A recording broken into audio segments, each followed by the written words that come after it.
உங்களுக்கான தேவனுடைய வார்த்தை.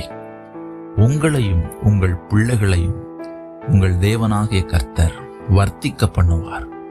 சங்கீதம் 115:14.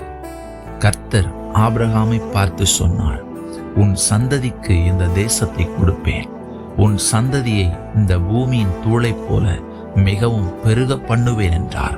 யாருடைய சந்ததியை தேவன் ஆசீர்வதிக்கிறார்?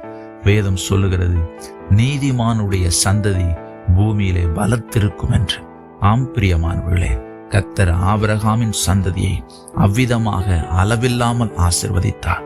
பிரியமானவர்களே, கர்த்தராகிய இயேசு கிறிஸ்துவை விசுவாசித்து அவரை நம்பி அவர் சமூகத்தில், ஆண்டவரே என் பிள்ளைகளை ஆசீர்வதியும், என் பிள்ளைகளுக்கு முன்பதாக நான் உம்மை நம்புகிறேன், உமக்காக காத்திருக்கிறேன் என்று நாம் அவரை நம்பியிருக்கிற பொழுது கர்த்தர் நம்முடைய பிள்ளைகளை வர்த்திக்க பண்ணுவார்.